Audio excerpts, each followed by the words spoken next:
ప్రియమైన క్రైస్తవ సహోదరి సహోదరులకు మహాదేవుడైన యేసుక్రీస్తు నామములో వందనములు.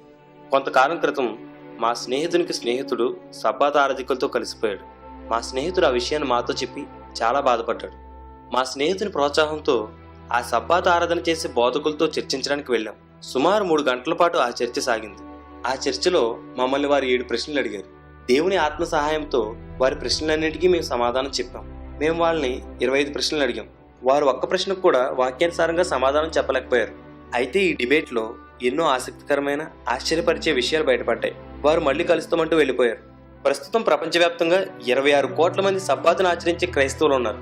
రోజు రోజుకి వీరి ప్రభావం దేవుని సంఘంపై పెరిగిపోతుంది. ఈ ప్రమాదకర పరిస్థితుల్లో మేము చేసిన డిబేట్ సంఘానికి అత్యవసరం అనిపించింది. దేవుని ప్రేరేపణ సహాయాలతో ఆ డిబేట్ను ఒక షార్ట్ ఫిల్మ్గా చిత్రీకరించి మీకు అందిస్తున్నాం.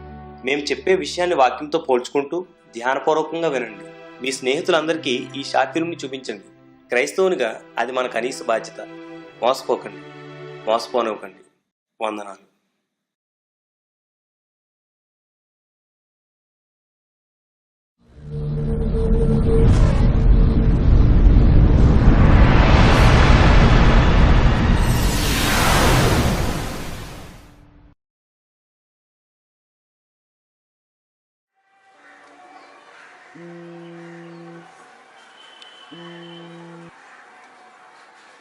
Hello hello John. నేనే. ఎవరు? నేనురా సన్నీని. రేయ్ సన్నీ, నువ్వా? ఏమైపోయారా 4 నెలల నుండి? ఏదో కోర్సుని హైదరాబాద్ వెళ్ళో, ఫోన్ చేస్తే ఫోన్ పని చేయడం లేదు, అసలు అడ్రస్సే లేదు. అది చర్చికి వెళ్ళడం, బైబిల్ పరిశోధించడం, మాస్టర్ గారితో ఉండడం వల్ల బిజీగా ఉన్నాను రా. రేయ్ ఏంట్రా నువ్వేనా? అసలు బైబిలే చదివాడు కాదు, అలాంటిది బైబిల్ పరిశోధన. Praise God. ఎక్కడున్నారు అప్పుడు? నేను పాస్టర్ గారి మీటింగ్స్ ఉన్నాయని మన ఊరు వచ్చాంరా. అవునా? ఇంటికి రారా, కలుద్దాం. కలుద్దాంరా. నీతో బైబిల్ కోసం చాలా విషయాలు చెప్పాలి, కానీ ఈ రోజు అవతరా ఇక్కడ బైబిల్ స్టడీ ఉంది. హోర్ని. సరే, రేపు వస్తావా? అమ్మో రేపా? రేపు శనివారం కదరా, రాకూడదు. రాకూడదా? రాకూడదా? రావడం కావదా? రాకూడదురా. అదంతే. సండే ఈవినింగ్ వచ్చి నీకు అన్నీ చెప్తాను రా. సరేరా, బాయ్.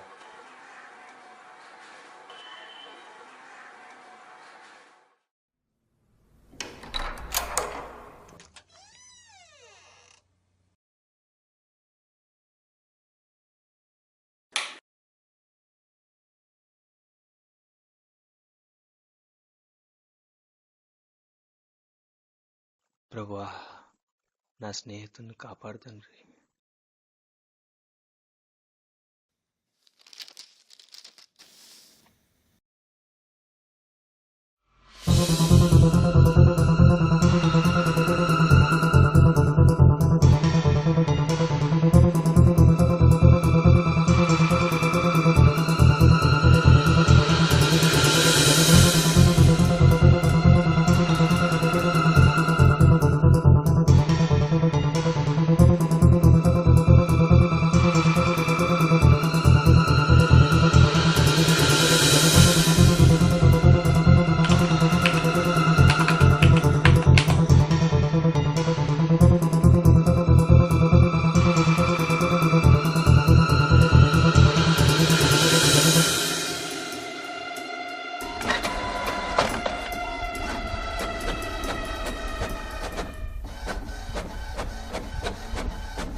జాన్.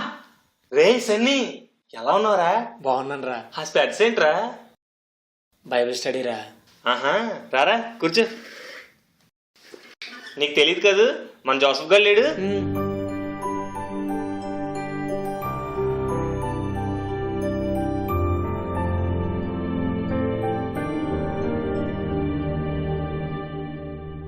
అవునరా, నువ్వు బైబిల్ గురించి ఏది చెప్తానన్నావు కదా? చెప్తాను రా. ఇంతకాలం చాలా అజ్ఞానంలో ఉండిపోయావురా. చాలా పాపంలో కూడా ఉన్నాం. దేవుడు నన్ను సర్వసత్యంలో నడిపించాడు. నిన్ను కూడా సర్వసత్యంలో నడిపించడానికి ఇక్కడికి వచ్చాను రా. ఎంతకీ విషయం ఏంట్రా? ఒరే, మన ఇంట్లో క్యాలెండర్లో 10 ఆజ్ఞలు ఉంటాయి. మన చర్చి గోడ మీద 10 ఆజ్ఞలు ఉంటాయి. వాటన్నిటిని పాటిస్తున్నాం అనుకున్నాం గానీ మనం పాటించట్లేదురా. 10 ఆజ్ఞల్లో మనం 9 పాటిస్తున్నాం రా. 4వ ఆజ్ఞని విశ్రాంతి దినాన్ని పాటించట్లేదురా. మన పాస్టర్ గారు మనల్ని మోసం చేశారురా. విశ్రాంతి దినం ఆదివారం అని చెప్పారు కానీ విశ్రాంతి దినం శనివారం రా. ఆహా. నేను హైదరాబాద్ వెళ్ళాక చార్లెస్ అనే పాస్టర్ గారి దయ వల్ల నా కళ్ళు తెరుచుకున్నారా. ఏంట్రా ఏం మాట్లాడు?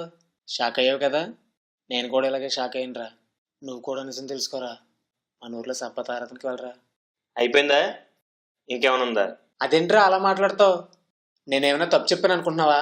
నీకేమైనా డౌట్స్ ఉంటే అడగరా, చెప్తాను. ఒరే, 10 ఆజ్ఞలు ధర్మశాస్త్రం సంబంధించినరా. అది పాత నిబంధన. పాత నిబంధన కొట్టివేయబడింది. పాత నిబంధన కొట్టువేయబడితే బైబిల్లో పాత నిబంధన ఎందుకు ఉంచారు? కొత్త నిబంధన ఒక్కటే ఉంచాలి కదరా. ఒరే, కొట్టివేయబడింది పాత నిబంధన. పాత నిబంధన గ్రంథం కాదురా.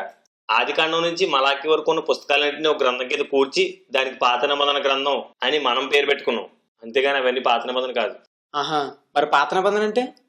పాత నిబంధన అంటే ఇశ్రాయేలీలు ఐగుప్తు నుంచి బయటకు వచ్చినప్పుడు దేవుడు వారితో 10 ఆజ్ఞల ద్వారా ధర్మశాస్త్రం ద్వారా ఒక నిబంధన చేశాడు. ఆ ఆజ్ఞలన్నింటినీ పాటించిన వాడు నీతిమంతుడవుతాడన్నది ఆ నిబంధన లేక ప్రామిస్ యొక్క సారాంశం. దాన్ని క్రీస్తు శిలువలో కొట్టివేసి ఆయన రక్తం ద్వారా ఒక నిబంధన చేశాడు. ఆజ్ఞల ద్వారా కాక క్రీస్తునందు విశ్వాసం ఉంచడం ద్వారానే ఒక నీతిమంతుడవుతాడన్నదే ఈ నిబంధన యొక్క సారాంశం. ఒకడు క్రీస్తునందు విశ్వాసం ఉంచడం ద్వారా నీతిమంతుడవుతాడు. సత్క్రియల ద్వారా ఆ నీతిని కాపాడుకుంటాడు. రే, క్రీస్తు కొట్టువేసింది బలులు నైవేద్యాలే కానీ ధర్మశాస్త్ర ఆజ్ఞలు కాదురా. క్రీస్తు మొదటి నిబంధన అంతటిని దాని ఆజ్ఞలతో సహా కొట్టివేశాడు రా. అయితే క్రైస్తవుల ఆజ్ఞలు పాటించక్కర్లేదా? వ్యభిచారం చేయొచ్చా? దొంగతనం చేయొచ్చా? నరహత్య చేయొచ్చా? చెప్పరా. అసలు ఆజ్ఞకి ధర్మశాస్త్రానికి సంబంధం ఏంట్రా? ఆజ్ఞ అనేది ధర్మశాస్త్రం నుండి ప్రారంభమైంది. ధర్మశాస్త్రం వచ్చిన తర్వాతే పాపం అనేది ఆరోపించబడుతుంది. ఆహా, ధర్మశాస్త్రం ఎప్పుడు వచ్చింది? మోషే కాలంలో. ఏ, అంతకుముందు పాపం లేదా? పాపం లేరా? ఆజ్ఞలు లేవా? ఆదాం ఆజ్ఞలు అతిక్రమించలేదా? జలప్రలయం ముందు లోకమంతా పాపంలో లేదా? సొదొమ గొమొర్రా పట్టణస్తులు పాపులు ఎందుకు అయ్యారు? సన్నీ, ఆజ్ఞ అనేది ఏదైనా తోట నుంచి ఉందిరా. ధర్మశాస్త్రం రాకముందు ఆజ్ఞలు ఉన్నాయి, ధర్మశాస్త్ర సమయంలోనే ఆజ్ఞలు ఉన్నాయి, ధర్మశాస్త్రం కొట్టివేయబడిన తర్వాత కూడా ఆజ్ఞలు ఉన్నాయి. అయితే ధర్మశాస్త్రం వచ్చి అనేక కొత్త ఆజ్ఞలు తెచ్చింది. వాటి వల్ల అనేక విషయాలు పాపాలుగా ఆరోపించబడి పాపం విస్తరించింది. మరి రోమపత్రిక 5:13 ధర్మశాస్త్రం వచ్చింది కనుక పాపం లోకంలో ఉండినని రాయబడింది ఏంట్రా? చూడు, ఇక్కడ ధర్మశాస్త్రం వచ్చింది కనుక అని లేదు, ధర్మశాస్త్రం వచ్చిన దనుక అని రాయబడి ఉంది. కింగ్ జేమ్స్ వర్షన్లో for until the law the sin was in the world అని రాయబడి ఉంది. అంటే ధర్మశాస్త్రానికి ముందే పాపం లోకంలో ఉంది. కయీన్ హేబెల్ చంపాడు, అప్పుడు 10 ఆజ్ఞలు లేవు, కానీ ఆ నరహత్య పాపం అవ్వలేదా? సొదొమ గొమొర్రా ప్రజలు 10 ఆజ్ఞలకు ముందే వ్యభిచారులుగా తీర్పు పొందలేదా? ఇప్పుడు నీకు క్లారిఫికేషన్ రావాలి. ధర్మశాస్త్రంతోనే ఆజ్ఞలన్నీ వచ్చాయనుకోవడం, అలాగే ధర్మశాస్త్రం తీసివేస్తే ఆజ్ఞలన్నీ పోతాయనుకోవడం వాక్య విరుద్ధంగా. అయినా ధర్మశాస్త్రం ఇశ్రాయేలీల మధ్య నివసించే అన్యులకు మాత్రమే ఇవ్వబడింది. అంతేగాని బయట ఉండే అన్యులకు కానీ క్రైస్తవులకు కానీ అది వర్తించదు. యోధ అనేది ఒక మతం, ఆ మతాచారాలు క్రైస్తవుల కింద చెందుతాయి. ఇదంతా కాదురా. విశ్రాంతి దినాన్ని పాటించమని బైబిల్లో 150 సార్లు రాయబడి ఉంది. కాబట్టి మనం దాన్ని పాటించాలి. విశ్రాంతి దినం శనివారం అయితే క్రీస్తు శకం 325లో జరిగిన నైసే కౌన్సిల్లో విశ్రాంతి దినాన్ని ఆర్సీఎం వారు శనివారం నుండి ఆదివారానికి మార్చేశారా. అసలు నైసే కౌన్సిల్ ఏం జరిగిందో తెలుసా నీకు? నైసే కౌన్సిల్ రిపోర్ట్ నీ దగ్గర ఉందా? లేదురా, మా పాస్టర్ గారు చెప్పారు. ఆహా, ఇప్పుడు నైసే కౌన్సిల్లో అసలు సబ్బాత్ గురించి ప్రస్తావన లేదని నేను అంటాను. నా మాట నమ్మేస్తావా? ఈ వంచి తినాలి రా, ఎవరైనా చెప్తే అది నమ్మకూడదు. ఒక్క నిమిషం రా.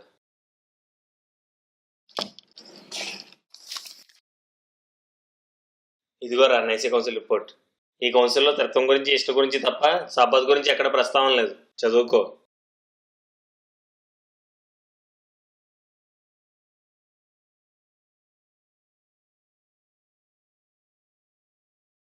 ఇది ఓకేరా, కానీ యేసుక్రీస్తు విశ్రాంతి దినాన్ని ఇదంతా కాదురా, ఇలా అయితే మ్యాటర్ తేలదు.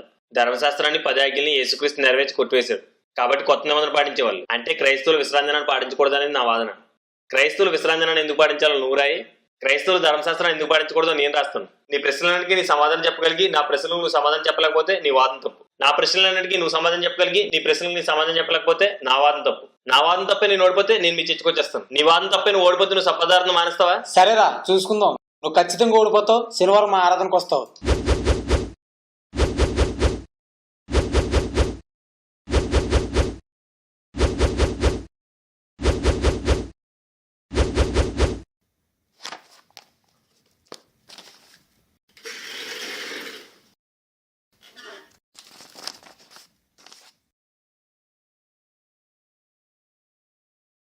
ఏడు పాయింట్లు రాసావు కదా. ఫస్ట్ పాయింట్, నేను ధర్మశాస్త్రాన్ని కొట్టివేయడానికి రాలేదు. భూమి ఆకాశాలు గతించినా ధర్మశాస్త్రం అంతా నెరవేరే వరకు అందులో ఒక సున్నాయినా పొల్లైనా తప్పిపోదని యేసుక్రీస్తు చెప్తే ఆయన ధర్మశాస్త్రాన్ని కొట్టివేశాడని ఎందుకు అంటున్నారు? ఈ ఫస్ట్ క్వశ్చన్కి నువ్వు సమాధానం చెప్పలేవు అనుకుంటాను. యేసుక్రీస్తు ధర్మశాస్త్రాన్ని కొట్టివేశాడని నువ్వు అంటున్నావు, కానీ ఆయన అందుకు రాలేదని చెప్తున్నాడు. నీ వాదనంతా తప్పని చెప్పడానికి ఒక్క రిఫరెన్స్ చాలనుకుంటాను. సన్నీ బాబు, ధర్మశాస్త్రం నెరవేరిపోయి సమాప్తం అయిపోయిందని చెప్పడానికి నేను తీసుకున్న ప్రధాన వచనం కూడా ఇదే. అసలు ఏమర్థమైంది రే రిఫరెన్స్ నీకు?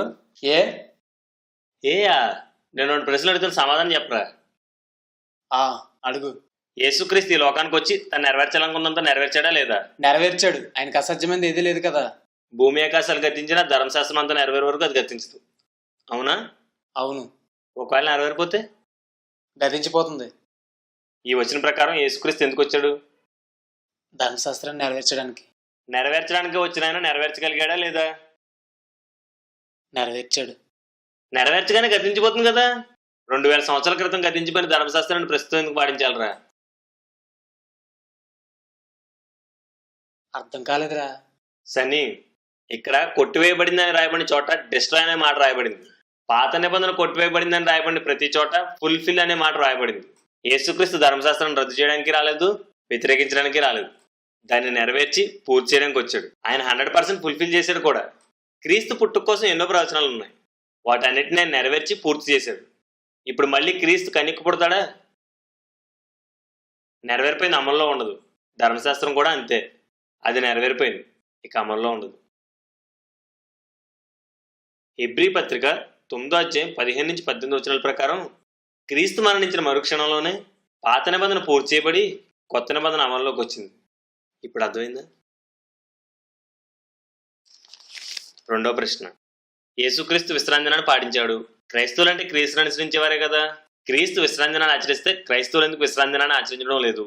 పౌలు కూడా విశ్రాంతినాన్ని పాటించి నన్ను పోలి నడుచుకోండి అని చెప్పలేదా? యేసుక్రీస్తు శిలువ మీద చనిపోయాడు, నువ్వు కూడా శిలువ మీద చనిపోతావా? మనందరినీ పాపం వల్ల వచ్చే శిక్షను తప్పించడానికి ఆయన ఆ శిక్షను భరించాడు, అంతేకాని మనం ఆ శిక్షను భరించాలని కాదు. నిజమే, మనల్ని శిక్ష నుంచి తప్పించడానికే ఆయన శిక్షను అనుభవించాడు. అలాగే ధర్మశాస్త్రం కింద ఉన్న వారిని విమోచించడానికే క్రీస్తు ధర్మశాస్త్రానికి లోబడ్డాడు. ఆయన లోబడింది మనల్ని ధర్మశాస్త్రం నుంచి విమోచించడానికే, కానీ మనం ధర్మశాస్త్రానికి లోబడతాం కాదురా. పౌలు కూడా అంతేరా. ధర్మశాస్త్రాన్ని అనుసరిస్తున్నాం అని క్రీస్తు వైపు తిప్పడానికి తాను ధర్మశాస్త్రానికి లోబడకపోయినా ధర్మశాస్త్రానికి లోబడ్డట్టుగా ప్రవర్తించాడు. పౌలు ఎక్కడ విశ్రాంతినాచారాలను పాటించలేదురా. కేవలం విశ్రాంతిన దేవాలయానికి వెళ్ళి అక్కడ యూతులకు క్రీస్తు దేశస్తులకు వాక్యం చెప్తూ ఏసే క్రీస్తుని ఒప్పించేవాడు. పౌలు విశ్రాంతినాన్ని పాటించేవాడు అయితే కొలస్సీలకు రాస్తూ విశ్రాంతిన ఒక ఛాయ మాత్రమే అని ఎందుకు రాస్తాడరా? ఆలోచించు. 3వ ప్రశ్న, క్రీస్తు 2వ రాకడ వచ్చేసరికి కూడా విశ్రాంతి దినాన్ని ఆచరిస్తూనే ఉంటారని మత్తయి సువార్త 24వ అధ్యాయం 20వ వచనంలో యేసుక్రీస్తే స్వయంగా చెప్పలేదా? క్రీస్తు 2వ రాకడ సమయంలో వచ్చే మహాశ్రమంలో కూడా విశ్రాంతి దినాన్ని పాటించాలని చెప్పడానికి నువ్వు ఈ సందర్భాన్ని నాకు చూపించావు, అంతే కదా? మహాశ్రమాలు ఎంతకాలం రా? 3.5 సంవత్సరాలు. 3.5 సంవత్సరాలు ఎన్ని చలికాలు వస్తాయి? 3 లేక 4. ఎన్ని విశ్రాంతి దినాలు వస్తాయి? 180 వస్తాయి. అంటే మహాశ్రమణ సమయంలో 3 చలికాలాలు 180 విశ్రాంతి దినాలు వస్తాయన్నమాట. ఇప్పుడు నువ్వు చెప్పిన రెఫరెన్స్ మళ్ళీ చదువు. అప్పుడు మహాశ్రమ కలుగును గనుక మీరు పారిపోవుట చలికాలం మందైనను విశ్రాంతి దినం మందైనను సంభవింపకుండా ఉండవలనని ప్రార్థించుడి. క్రీస్తు రాకడ సమయంలో వచ్చే మహాశ్రమంలో ఏకంగా 180 విశ్రాంతి దినాలు వస్తాయి కదా. అలాంటప్పుడు ఆ మహాశ్రమ విశ్రాంతి దినాన్ని సంభవించకూడదని ఎందుకు ప్రార్థన చేయమంటాడు రా? నిజమేరా. బైబిల్ స్టడీలో బిజీ అయిపోయావా? ఏ స్టడీ చేశారు నువ్వు? అక్కడ మహాశ్రమం ఉందని రాకడ సమయంలో వచ్చే మహాశ్రమలకి ఈ వచనం కల్పిస్తావు. యేసుక్రీస్తు సందర్భం చెప్పింది దేవాలయం కూల్చివేయబడి సందర్భం గురించిరా, అంతేగాని రాకడ గురించి కాదు. యేసుక్రీస్తు ఇక్కడ పారిపోమన్నది క్రైస్తవులు కాదు, యూదా ప్రాంతంలో నివసించే ఇశ్రాయేలుని రా. దేవాలయం కూల్చివేయబడుతున్నప్పుడు దాన్ని కాపాడుకునే ప్రయత్నం చేయొద్దని యేసుక్రీస్తు ముందే చెప్పాడు. కానీ ఆయన మాటలెక్క చేయని యూదులు దేవాలయాన్ని కాపాడుకునే ప్రయత్నంలో సుమారు 10 లక్షల మంది వారి ప్రాణాలు కోల్పోయారు. వారు క్రీస్తుని అంగీకరించిన వారు కాబట్టే విశ్రాంతి దినం గురించి ప్రభువు మాట్లాడాడు. ఈ వచనాలు క్రీస్తు శకం 64లో దేవాలయం కూల్చివేయబడినప్పుడు వచ్చిన శ్రమల గురించి రాయబడ్డవి, కానీ రాకడ సమయంలో వచ్చే మహాశ్రమల గురించి కాదు.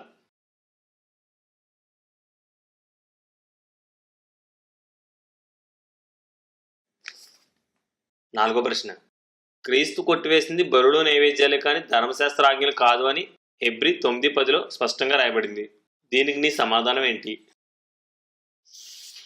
అపోస్తుల కార్యాలు 16 అధ్యాయం 33 యేసుక్రీస్తునందు విశ్వాసం ఉంచితే వారు రక్షించబడతారని రాయబడింది. అంటే బాప్తిజం పొందనక్కర్లేదా? రొట్టె ద్రాక్షాసం తీసుకుని అవసరం లేదా? అది ఎలా కుదురుతుందిరా? ఇక్కడ విశ్వాసం కోసం చెప్పాడు, మరో చోట మార్మన్స్ కోసం, ఇంకో చోట బాప్తిస్మం కోసం రాయబడి ఉంది. అన్నీ పాటించాలి, అప్పుడే కదరా రక్షణ. అలాగే హెబ్రీ 9:10 ఆయన నెరవేర్చిన బలులు నైవేద్యాల గురించి రాయబడింది. ఎఫెస్సీ 2:14 ఆయన ఎత్తివేసిన విద్రూపకమైన ఆజ్ఞలు గల ధర్మశాస్త్రం గురించి రాయబడింది. కొలస్సీలు 2:15 ఆయన చెరిపివేసిన 10 ఆజ్ఞల గురించి రాయబడింది. ఇప్పుడు యేసుక్రీస్తు సమాప్తి చేసింది కేవలం బలు మాత్రమే ఎలా అంటావురా? యేసుక్రీస్తు ధర్మశాస్త్రం అంతటినీ 10 ఆజ్ఞలతో సహా నెరవేర్చి సమాప్తి చేశాడు.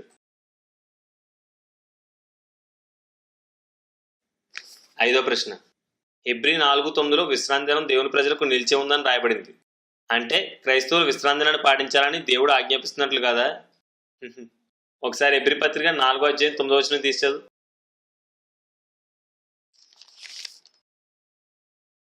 కాబట్టి దేవుని ప్రజలకు విశ్రాంతి నిలిచి ఉన్నది. అక్కడ విశ్రాంతి అని ఉందా, విశ్రాంతి దినం అని ఉందా? అదేంట్రా, విశ్రాంతి వేరు విశ్రాంతి దినం వేరా?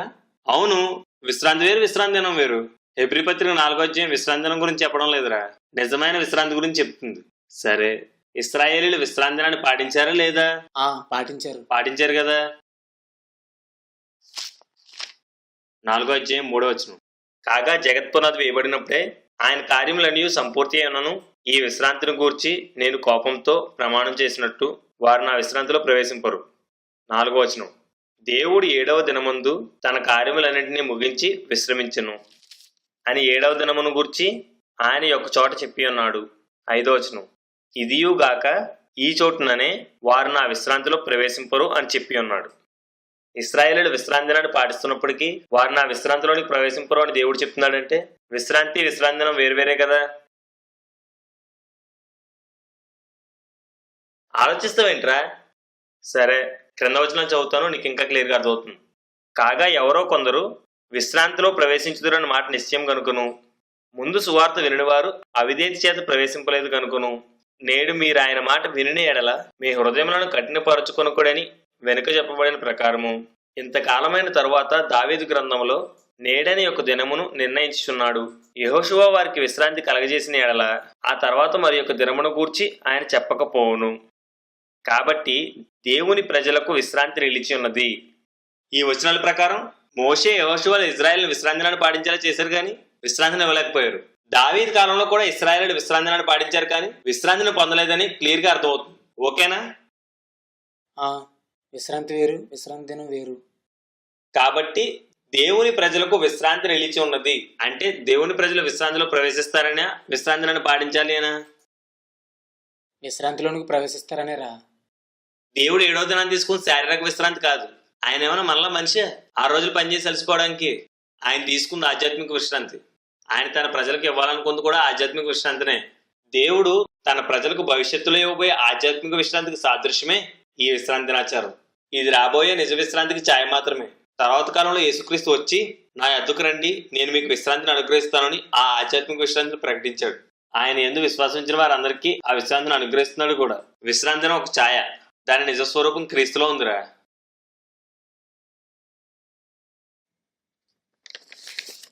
6వ ప్రశ్న, నిర్గమకాండం 31:16 ప్రకారం విశ్రాంతి దినం అనేది మనుషులకు దేవునికి మధ్య నిత్యమైన కట్టడ.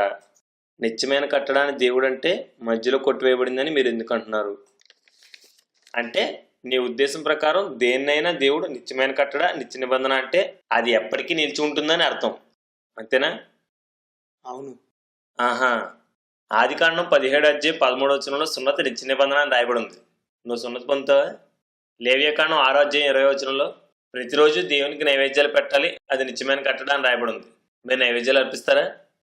నిర్గమకాండం 12:17 ప్రతి సంవత్సరం పులియన్ రొట్టెల పండుగ 7 రోజుల పాటు ఆచరించాలి, అది నిత్యమైన కట్టడ అని రాయబడి ఉంది. నువ్వు ఆచరిస్తున్నావా? నిర్గమకాండం 30:8 దేవుని సన్నిధిలో నిత్యము ధూపం వేయాలని, లేవియాకాండం 24:3 దేవుని సన్నిధిలో నిత్యము దీపం వెలగాలని, అది తరతరములకు నిత్యమైన కట్టడై ఉన్నదని రాయబడింది. మీ చర్చిలో ధూపం వేస్తున్నారా? దీపం వెలిగిస్తున్నారా? సంఖ్యాకాండం 19:21 పేయని కాల్చి దాన్ని బూడిద చేసి ఆ బూడిదని పోగు చేయాలని, అది తరతరములకు నిత్యమైన కట్టడే ఉన్నదని రాయబడింది. మీరు పేయని కాలుస్తున్నారా? బూడిదని ఎత్తున్నారా? సన్నీ, ఇలాంటివి చాలా ఉన్నాయిరా. నిత్య నిబంధన నిత్య కట్టడ అంటే అది యుగములో కొనసాగుతుందని కాదురా. ధర్మశాస్త్రం ఉన్నంతకాలం అది నిత్యము కొనసాగాలని దేవుడు ఆజ్ఞాపించాడు. విశ్రాంతి దినం అనేది మనుషులందరికీ దేవునికి మధ్య జరిగిన నిబంధన కాదురా, దేవునికి ఇశ్రాయేలుకి మధ్య జరిగిన నిబంధన. ఒకసారి నువ్వు చెప్పిన నిర్గమకాండం 31:16 దాని తర్వాత వచ్చిన తీసేదు. ఇశ్రాయేలీలు తమ తరములకు విశ్రాంతి దినాచారం అనుసరించి ఆ దినమును ఆచరింపవలను. అది నిత్య నిబంధన. నాకును ఇశ్రాయేలీలకును అది ఎల్లప్పుడూ గుర్తయుండును. నిజమేరా. ఈ నిబంధన ఇశ్రాయేలుకి దేవునికి మధ్య కాక ఇశ్రాయేలు మధ్య నివసించే అన్యులు కూడా వర్తిస్తుందని యెషయా గ్రంథం 56:3-4 చెప్తుంది. ఒకసారి యెషయా గ్రంథం 2:11 తీసేదు. దాని ఉత్సవ కాలములను, పండుగలను, అమావాస్యలను, విశ్రాంతి దినములను, నియామక కాలములను మాన్పింతును. చూసావా, దేవుడు ఈ పండగల్ని విశ్రాంతి దినాలని ఇశ్రాయేలుతో మాన్పిస్తానని చెప్తున్నాడు. నూతన నిబంధన వచ్చిన తర్వాత క్రీస్తును విశ్వసించిన ఇశ్రాయేలు అందరితోనూ దేవుడు వాటిని మాన్పించడు కూడా. చివరిగా 7వ ప్రశ్న, దేవుడు అన్నిటికంటే ముందు చేసిన నిబంధన ఎందుకు కొట్టివేస్తాడు? ఆయన చేసినవన్నీ శాశ్వతంగా ఉంటాయి కదా. సన్నీ, ఇప్పుడున్న కొత్త నిబంధన పాత నిబంధన కంటే ముందే దేవుడు మనుషులతో చేశాడు. నీకు ఇది ఆశ్చర్యంగా అనిపించవచ్చు, కానీ నిజం. నేను చెప్పేది ఒకసారి జాగ్రత్తగా కన్ఫ్యూజ్ అవ్వకుండా వినరా.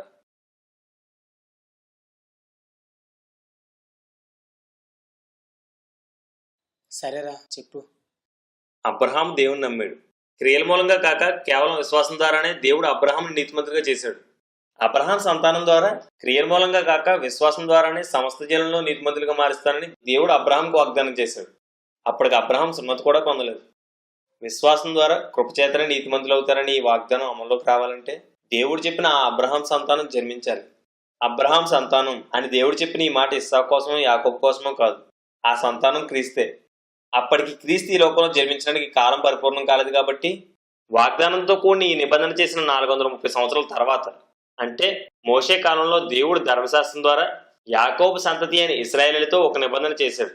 విశ్వాసం ద్వారా మనుషుల్ని నీతిమంతులుగా తీర్చగల క్రీస్తు అనే ఆ అబ్రహాం సంతానం వచ్చే వరకు ఇశ్రాయేలు విస్తారమైన పాపాలు చేయకుండా ఆపడానికి, అన్యుల్లో కలిసిపోకుండా ప్రత్యేకించడానికి దేవుడు ధర్మశాస్త్రాన్ని ఇచ్చాడు. ఈ ధర్మశాస్త్రం ఒక చెరలాగా అనేక ఆజ్ఞలు ఆచారాలతో ఇశ్రాయేలును బంధించి క్రీస్తు వచ్చే వరకు వాళ్ళని నడిపించడానికి బాలశిక్షకుడైంది. ధర్మశాస్త్రం ద్వారా ఎవ్వరూ నీతిమంతులుగా తీర్చబడరు. పైగా ఈ ధర్మశాస్త్రం మనుషుల్ని శాపగ్రస్తులుగా మార్చి అందరినీ పాపంలో బంధించేసింది. మొత్తానికి ఈ ధర్మశాస్త్రం ఇశ్రాయేలీని అన్యుల నుంచి ప్రత్యేకిస్తూ, కొన్ని పాపాల నుండి తప్పిస్తూ, మరికొన్ని పాపాల్లో బంధిస్తూ 1500 సంవత్సరాల పాటు వారిని నడిపించింది. తర్వాత విశ్వాసానికి కర్త, ఆ వాగ్దాన సంతానమైన క్రీస్తు ఈ లోకానికి వచ్చాడు. ధర్మశాస్త్రాన్ని అంతటినీ పాటించి దాన్ని నెరవేర్చేశాడు. ధర్మశాస్త్రం యొక్క పని దేవుని ప్రజలను క్రీస్తు చెంతకు నడిపించడం. ఆ పని పూర్తయిపోయింది. క్రీస్తులో అది నెరవేర్చబడిపోయింది కూడా. అందుకే దేవుడికి ఆ నిబంధన తీసివేస్తూ క్రీస్తు ద్వారా ఒక కొత్త నిబంధన చేసి నూతన ఆజ్ఞలు ఇచ్చాడు. కానీ మధ్యలో వచ్చిన ఈ ధర్మశాస్త్ర నిబంధన పాత నిబంధన అని, మొదటి నిబంధన అని ఎందుకు పిలువబడుతుంది? దేవుడు అబ్రహాంతో నీ సంతానం ద్వారా ఒక నిబంధన చేస్తానని వాగ్దానం చేశాడు. ఆ వాగ్దానం అమల్లోకి రావాలంటే క్రీస్తు జన్మించాలి. కానీ క్రీస్తు జన్మించడానికి ఇంకా సమయం ఉంది కాబట్టి వాగ్దాన నిబంధన కంటే ముందే ధర్మశాస్త్ర నిబంధన దేవుడు అమల్లోకి తెచ్చాడు. మొదట అమలు జరపడింది కాబట్టి ధర్మశాస్త్ర నిబంధన మొదటి నిబంధన అని, పాత నిబంధన అని పిలిచారు. ధర్మశాస్త్రాన్ని పాటించేవారే క్రీస్తును విశ్వసించి ధర్మశాస్త్రాన్ని విడిచిపెట్టేశారా. అసలు ధర్మశాస్త్రంతో ఏ సంబంధం లేని మనం క్రీస్తును విశ్వసించినందుకు ధర్మశాస్త్రాన్ని ఎందుకు పాటించాలిరా? ధర్మశాస్త్రం, కృప రెండు ఒకదానికోటి వ్యతిరేకమైనవిరా. శిక్షావిధికి కారణమయ్యే ధర్మశాస్త్రం కావాలో, రక్షణకు మూలమైన కృప కావాలో నువ్వే తెలుసుకోరా. ధర్మశాస్త్రం కావాలంటే కృప నీకు ఉండదు, కృప కావాలనుకుంటే ధర్మశాస్త్రం పాటించకూడదు. చాయిస్ నీదేరా. ఇదంతా నేను ఓడించాలని చెప్పట్లేదురా, నేను కాపాడుకోవాలని చెప్తున్నాను.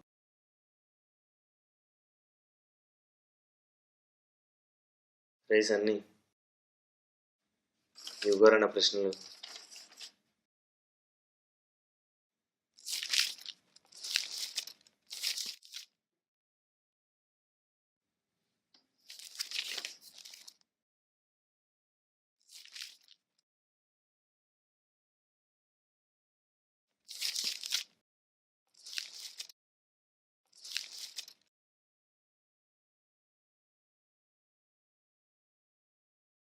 జాన్, వీటిలో ఒక్క ప్రశ్నకు కూడా నా దగ్గర సమాధానం లేదురా. నువ్వు చెప్పిందే నిజమనిపిస్తుంది. ఒక్కసారి మా పాస్టర్ గారిని పిలిచి ఈ ప్రశ్నలన్నీ అడుగుదాంరా. ఆయన ఏం చెప్తారో చూద్దాంరా.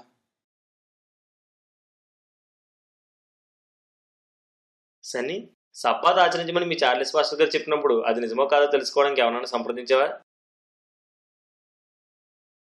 లేదురా. ఇప్పుడు నీకు ఇన్ని వచనాలు చూపించాను, ఇన్ని ప్రశ్నలకు సమాధానం చెప్పాను, అయినా నిజం తెలిసిన అంగీకరించలేకపోతున్నావు. సాతానుకున్న బలం ఇదేరా. అబద్ధాన్ని నమ్మిస్తాడు, సత్యాన్ని అనుమానించేలా చేస్తాడు. సరే పిలిపించరా, దేవుడు నాకు సాయం చేస్తాడు, సత్యమే గెలుస్తుంది. కానీ అతనికి జరిగిందంతా చెప్పేయి. మళ్ళీ వాదన మొదటి నుంచి జరగకూడదు. మనం అడిగిన ప్రశ్నలకు సూటుగా సమాధానం చెప్పాలని చెప్పు. ఓకేనా? ఓకే. హలో పాస్టర్ గారు, షలోమ్ అండి. నేను మీతో అర్జెంటుగా విషయం మాట్లాడాలి. జగదాంబ సెంటర్కి వచ్చి నాకు ఫోన్ చేయండి, నేను వస్తాను. ఓకే పాస్టర్ గారు, షలోమ్ అండి.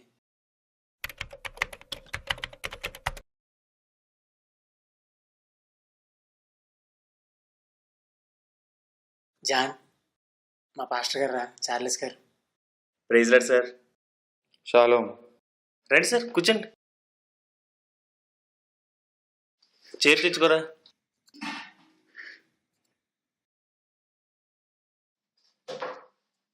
చెప్పమ్మా, డౌట్స్ ఏంటి?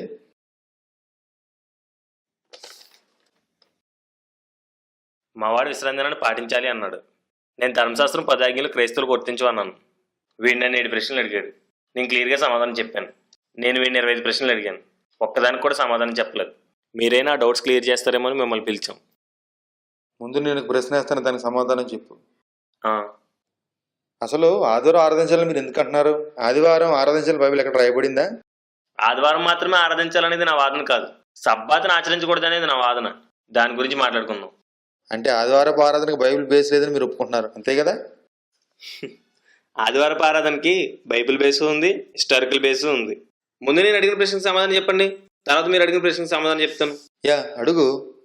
నా మొదటి ప్రశ్న, మత్తయి సువార్త 5వ అధ్యాయం 17-18 వచనాల ప్రకారం యేసుక్రీస్తు ధర్మశాస్త్రం అంతటినీ నెరవేర్చేశాడు. ధర్మశాస్త్రం నెరవేరిన వెంటనే గతించిపోతుంది కాబట్టి క్రీస్తు శిలువత్యాగంతో ధర్మశాస్త్రం సమాప్తి అయింది. దీనికి మీ సమాధానం ఏంటి? నీకు ఈ వాక్యం ఎలా అర్థమైందా? మీకెలా అర్థమైంది? నువ్వు ఆ వాక్యాన్ని అలా అర్థం చేసుకున్నావు. ఆహా, ఎలా అర్థం చేసుకోవాలో చెప్తారా? నెరవేరు వరకు గతించదు అంటే నెరవేరిపోయిన తర్వాత గతించిపోతున్నారు అర్థమా? నెరవేరితే గతించిపోవటండి. మీ చర్చిలో గొర్రెను కానీ మేకను కానీ సమాధాన బలిగా ఇస్తారా? ఇవ్వం. ఏ, అనుదిన బలు అర్పించాలని ధర్మశాస్త్రం చెప్తుంది కదా. బల్లి నైవేద్యాలు యేసుక్రీస్తు శిలువపై నెరవేర్చేశాడు. నెరవేర్చిన తర్వాత మళ్ళీ ఎందుకు చేస్తాం? నెరవేరిపోతే ఆపేయాలా? నెరవేరిపోతే గతించిపోవడం ఏంటండి అన్నారు కదండి ఇందాక. క్రీస్తు ధర్మశాస్త్రం నెరవేర్చాడు, నెరవేరిపోయింది గతించిపోతుంది. అలాంటప్పుడు విశ్రాంతి దినాచారం ఎలా కొనసాగుతుంది? ధర్మశాస్త్రానికి 10 ఆజ్ఞలకి సంబంధం లేదు. ధర్మశాస్త్రం గతించలేదు. ఒకవేళ గతించినా 10 ఆజ్ఞలు నిలిచే ఉంటాయి. ధర్మశాస్త్రం వేరు, 10 ఆజ్ఞలు వేరైతే 10 ఆజ్ఞలు పాటించాలని చెప్పడానికి ధర్మశాస్త్రం కోసం చెప్పండి ఈ వచనం ఎందుకు చూపిస్తున్నారు? ఇంతకీ ధర్మశాస్త్రం నెరవేర్చబడి గతించిపోయిందని ఒప్పుకుంటున్నారా? నేను ఒప్పుకోను. అయితే ఈ వచన భావం ఏంటి? మీరు వచ్చినట్టు తప్పుగా అర్థం చేసుకున్నారు అంతే. నెక్స్ట్ క్వశ్చన్ అడుగు. రెండో ప్రశ్న, మొదటి నిబంధన తగ్గిపో మహిమ కాదని, అది క్రీస్తునందు కొట్టివేయబడిందని 2 కొరింథీ 3వ అధ్యాయం 12-14 వచనాలు, హెబ్రీ పత్రిక 8వ అధ్యాయం 7-13 వచనాల్లో స్పష్టంగా రాయబడింది. అయితే కొట్టివేయబడిన నిబంధనని మేము ఎలా అనుసరిస్తాం? దేవుడు మనుషులతో చాలా నిబంధనలు చేశాడు. కొట్టివేయబడింది ఇశ్రాయేలుతో చేసిన ధర్మశాస్త్ర నిబంధనని మీరు ఎందుకు అనుకుంటున్నారు? హెబ్రీ పత్రిక 8వ అధ్యాయం 8-9 వచనాలు తీసుకోరాసండి. అయితే ఆయన ఆపేక్షించి వారితో ఇలాగ చెప్పుచున్నాడు, ప్రభు ఇట్లనెను, ఇదిగో ఒక కాలం వచ్చుచున్నది, అప్పట్లో ఇశ్రాయేల్ ఇంటి వారితోనూ యోధా ఇంటి వారితోనూ నేను కొత్త నిబంధన చేయుదును. అది నేను ఐగుప్తు దేశంలో నుండి వీరి పితరులను వెలుపలకు రప్పించుటకై వారిని చేయి పట్టుకున్న దినమున వారితో నేను చేసిన నిబంధన వంటిది కాదు. ఈ వచనం ప్రకారం కొట్టివేయబడిన నిబంధన ఇశ్రాయేలీయులు ఐగుప్తు నుంచి బయటకు వచ్చినప్పుడు దేవుడు వారితో చేసిన నిబంధన.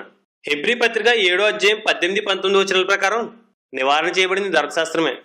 హెబ్రీ పత్రిక 9వ అధ్యాయం 15-20 వచనాల వరకు చూస్తే హెబ్రీ పత్రిక 8వ అధ్యాయంలో చెప్పండి 2 నిబంధనల్లో పాత నిబంధన మోషే ద్వారా, కొత్త నిబంధన క్రీస్తు ద్వారా చేయబడిందని స్పష్టంగా రాయబడింది.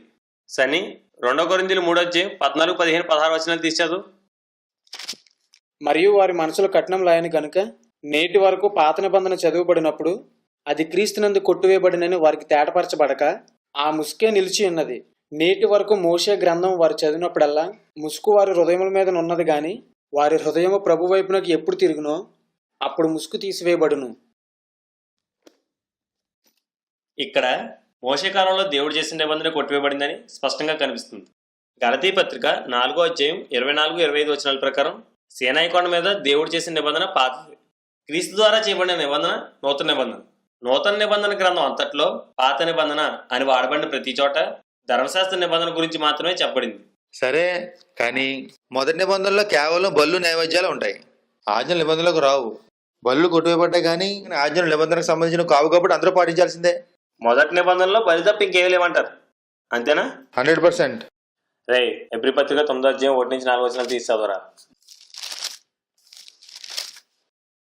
మొదటి నిబంధనకైతే సేవా నియమములను ఈ లోక సంబంధమైన పరిశుద్ధ స్థలమును ఉండెను. ఎలాగనగా మొదట ఒక గుడారం ఏర్పరచబడెను, అందులో దీపస్తంభమును బల్లయు దాని మీద ఉంచబడిన రొట్టెలను ఉండెను, దానికి పరిశుద్ధ స్థలమని పేరు. రెండవ తెరకు ఆవల అతి పరిశుద్ధ స్థలమని గుడారం ఉండెను, అందులో సువర్ణ దోపార్తియు అంతటిను బంగారు రేకులతో తాపబడిన నిబంధన మందసమును ఉండెను. ఆ మందసములో మన్నాగల బంగారు పాత్రయు చిగిరించిన ఆహారం చేతికర్రయు నిబంధన పలకలను ఉండెను. మొదటి నిబంధనలో నిబంధన పలకలు కూడా ఒక భాగమని ఎంత స్పష్టంగా రాయబడిందో చూడండి. ఇంకా చెప్పాలంటే మొదటి నిబంధన అంటేనే 10 ఆజ్ఞలు. కొత్త నిబంధనకి రొట్టె ద్రాక్షరసం ఎలాగో పాత నిబంధనకి 10 ఆజ్ఞలు కూడా అలాగే. నిర్గమకాండం 19వ అధ్యాయంలో మోషే సీనాయి కొండ ఎక్కుతాడు. 20వ అధ్యాయం నుండి 23వ అధ్యాయం వరకు 10 ఆజ్ఞలతో పాటు అనేక విషయాలు దేవుడు మోషేతో చెప్తాడు. 24వ అధ్యాయంలో మోషే కొండ దిగి ఆ ఆజ్ఞలన్నింటినీ రాసి ప్రజలకు వినిపిస్తాడు. 10 ఆజ్ఞలు రాతి పలక మీద రాయబడడానికి ముందే మోషే వాటిని సిరాతో రాశాడు. 10 ఆజ్ఞలతో కూడిన ఈ గ్రంథాన్ని నిబంధన గ్రంథం అని, ధర్మశాస్త్రం అని బైబిల్ చెప్తుంది. 10 ఆజ్ఞలు ధర్మశాస్త్రం వేరువేరు కాదు, అవి ధర్మశాస్త్రంలో ఒక భాగం. దేవుడే నిబంధన చేసేయడానికి గుర్తుగా దేవుడే 10 ఆజ్ఞల్ని మళ్ళీ రాతి పలకల మీద తన చేతితో రాసిచ్చాడు. ఒరేసన్ని నిర్గమకాండం 24వ అధ్యాయం 8 వచనాలు తీసాడు. అతడు నిబంధన గ్రంథమును తీసుకుని ప్రజలకు వినిపింపగా వారు యెహోవా చెప్పినవన్నీ చేయుచు విధేయులమై యుందుమనిరి. అప్పుడు మోషే రక్తమును తీసుకుని ప్రజల మీద ప్రోక్షించి, ఇదిగో ఈ సంగతులన్నిటి విషయమై యెహోవా మీతో చేసిన నిబంధన రక్తం ఇదే అని చెప్పాను. నిబంధన స్థిరపరచడానికి బలి జరగాలి, అంతేగాని నిబంధన అంటే బలి కాదు. నిబంధన అంటే దేవుడిచ్చిన ఆజ్ఞలే. నిర్గమకాండం 34వ అధ్యాయం 27-28 వచనాలు తీసాడు. మరియు యెహోవా మోషేతో ఇట్లనెను, ఈ వాక్యములను రాసుకొనుము. ఏలయనగా ఈ వాక్యమును బట్టి నేను నీతోనూ ఇశ్రాయేలుతోనూ నిబంధన చేసి ఉన్నాను. అతడు 40 రేయింబగలు యెహోవాతో కూడా అక్కడ ఉండెను. అతడు భోజనం చేయలేదు, నీళ్లు త్రాగలేదు. అంతలో ఆయన ఆ నిబంధన వాక్యములను అనగా 10 ఆజ్ఞలను ఆ పలకల మీద రాసెను. ద్వితీయోపదేశకాండం 4వ అధ్యాయం 13వ వచనం తీసాడు. మరియు మీరు చేయవలనని ఆయన విధించిన నిబంధనను అనగా 10 ఆజ్ఞలను మీకు తెలియజేసి 2 రాతి పలకల మీద వాటిని రాసెను. ద్వితీయోపదేశకాండం 9వ అధ్యాయం 9-11 వచనాలు తీసాడు. ఆ రాతి పలకలు అనగా యెహోవా మీతో చేసిన నిబంధన సంబంధమైన పలకలను తీసుకున్నటకు నేను కొండ ఎక్కినప్పుడు అన్నపానములు మాని ఆ కొండ మీద 40 పగళ్ళు 40 రాత్రులు ఉంటిని. ఆ 40 పగళ్ళు 40 రాత్రులు గడిచినప్పుడు యెహోవా నిబంధన సంబంధమైన పలకలైన ఆ 2 రాతి పలకలను నాకు అప్పగించెను. 1వ రాజులు 8వ అధ్యాయం 8వ వచనం 9వ వచనం 21వ వచనం. ఇశ్రాయేలీయులు ఐగుప్తు దేశంలో నుండి వచ్చినప్పుడు యెహోవా వారితో నిబంధన చేయగా మోషే తాను హోరేబునందు ఆ పలకలను మందసంలో ఉంచెను. దానిలో ఆ 2 రాతి పలకలు తప్ప మరేమీ లేకపోయెను. అందులో యెహోవా నిబంధన మందసమునకు స్థలమును ఏర్పరిచితిని. ఐగుప్తు దేశంలో నుండి ఆయన మన పితరులను రప్పించినప్పుడు ఆయన చేసిన నిబంధన అందులోనే ఉన్నది. పాత నిబంధన అంటేనే 10 ఆజ్ఞలని బైబిల్ చెప్తుంటే నిబంధనకి పలకలకి ధర్మశాస్త్రానికి 10 ఆజ్ఞలకి సంబంధం లేదంటారేంటి? అసలు మందసాన్ని నిబంధన మందసం అని ఎందుకు పిలిచారు? చెప్పండి, మీరే చెప్పండి. అందులో నిబంధన పలకలు ఉన్నాయి కాబట్టి దాన్ని నిబంధన మందసం అని అన్నారు. మీరు ఎలా అనుకుంటున్నారా? మరి ఎందుకు అలా అన్నారు మీరు చెప్పండి. 10 ఆజ్ఞల పలకల్ని మందసంలో పెట్టే వరకు దాన్ని ఒక్కసారి కూడా నిబంధన మందసం అని పిలవలేదు. 10 ఆజ్ఞల పలకలు పెట్టిన తర్వాతే దాన్ని నిబంధన మందసం అన్నారు. దీనికి మీ సమాధానం ఏంటి? చెప్తాను. నెక్స్ట్ క్వశ్చన్ అడుగు. 3వ ప్రశ్న. గలతీ పత్రిక 2వ అధ్యాయం 16వ వచనం ప్రకారం ధర్మశాస్త్రం వల్ల ఎవరూ నీతిమంతులుగా తీర్చబడరు. మనల్ని నీతిమంతులుగా తీర్చిన ధర్మశాస్త్రాన్ని మనం ఎందుకు పాటించాలి? అంటే మనుషులు నీతిమంతులు ఎలా చేయలేదు దేవునికి తెలీదా? దేవుడు ఒక చేతగా నిబంధన చేశాడంటారా? దేవుడు ధర్మశాస్త్రాన్ని ఇచ్చింది మనుషుల్ని నీతిమంతులుగా చేయడానికి కాదు, మనుషుల్ని నీతిమంతులుగా చేయగల క్రీస్తునందుకు నడిపించడానికి. అందుకే ఇది మనుషుల్ని నీతిమంతులుగా చేయలేకపోయింది. ఆది నుండి ఉన్న ధర్మశాస్త్రాన్ని చేత కాదా నాకు వివరమయ్యా? నేను ధర్మశాస్త్రాన్ని అవమానించట్లేదు. దేవుడు ధర్మశాస్త్రాన్ని ఇచ్చింది మనుషుల్ని నీతిమంతులుగా చేయడానికి కాదు అని చెప్తున్నాను. ధర్మశాస్త్రం ఎందుకు వచ్చిందో అది దాని పని పూర్తి చేసింది. అవును, ధర్మశాస్త్రం మోసే ద్వారా వస్తే ఆది నుంచి ఉందంటున్నారేంటి? అవును, ధర్మశాస్త్ర పదార్థాలు ఆది నుండి ఉన్నాయి. ఆహా, అలా అయితే ధర్మశాస్త్రం మోసే ద్వారా అనుగ్రహించబడిన ఎందుకు రాయబడింది? మోసే కాలంలో ధర్మశాస్త్రం ఫుల్ఫిల్ గా రాయబడింది, కానీ పదార్థాలు మాత్రం ఆదాము నుండి ఉన్నాయి. సరే, నా దగ్గర ఇంకా 22 ప్రశ్నలు ఉన్నాయి. మిమ్మల్ని ఒకే ఒక ప్రశ్న అడుగుతాను. దాని కనుక సరిగ్గా సమాధానం చెప్పారనుకోండి, మిగిలిన ప్రశ్నలు ఏం అడగను. నా వాదన తప్పును ఒప్పేసుకుంటాను. సరేనా? సరే, అడుగు. 10 ఆజ్ఞలు ఆది నుండి ఉన్నాయన్నారు కదా. ఆదాము నుండి మోసే కాలం లోపల విశ్రాంతి దినాన్ని పాటించడానికి ఒక్కడైనా చూపించండి. కనీసం ఒక్కరోజైనా విశ్రాంతి దినాన్ని పాటించినట్టు మీరు చూపిస్తే నేను మీ చర్చకు వచ్చేస్తాను. ఆ, అంటే అన్ని బైబిల్లో ఉండవు. ఇంపార్టెంట్ అయిన ప్రతి విషయం బైబిల్లో ఉంటుంది. ఏ విశ్రాంతి దినం ఇంపార్టెంట్ కాదా? ఇంపార్టెంటే. ఇంపార్టెంట్ అయితే ఎందుకు రాసలేదు? ఆదాము తర్వాత 7వ వాడైన హానోకు ఒక గ్రంథం రాశాడు. మీకు అంత నాలెడ్జ్ లేదు కాబట్టి దాని గురించి మీకు తెలియదు. అందులో విశ్రాంతి దినం గురించి ఉంది. హానోకు గ్రంథం నా దగ్గర ఉంది. అది అరమిక్ భాషలో రాయబడింది, ఇంగ్లీష్ లో కూడా ట్రాన్స్లేట్ చేశారు. దాని పేరు బుక్ ఆఫ్ హేనోక్. అందులో విశ్రాంతి దినం కోసం ఒక చోట కూడా రాయబడలేదే. రాయబడినట్టు మీరు చూపించగలరా? అంటే అందులో రాయబడి ఉండొచ్చని నా ఉద్దేశం. ఎంతకు రాయబడింది అన్నారు? ఇప్పుడు రాయబడి ఉండొచ్చు అన్నారు. అంటే తెలుగులో తిరిగితే మీ ఇష్టం చెప్పేస్తారా?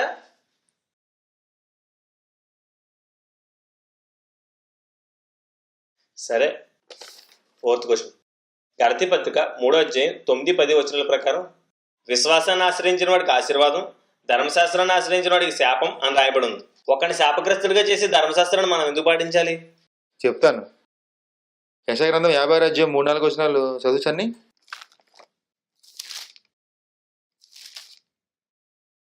యెహోవానెత్తుకుని అన్యుడు నిశ్చయముగా యెహోవా తన జనుల్లో నుండి నన్ను వెలివేయునని అనుకొనవద్దు. షండు నేను ఎండిన చెట్టని అనుకొనవద్దు. నేను నియమించిన విశ్రాంతి దినములను ఆచరించుచు నాకిష్టమైన వాటిని కోరుకొనుచు నా నిబంధన ఆధారం చేసుకొనుచున్న షండులను గూర్చి యెహోవా ఇలాగ సెలవిచ్చుచున్నాడు. చూసారా, అన్యులు కూడా విశ్రాంతి దినం పాటించాలని రాయబడింది.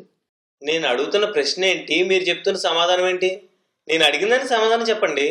ఓకే, నిర్గమకాండ 4వ అధ్యాయం 12-13 వచనాలు చదువుసండి.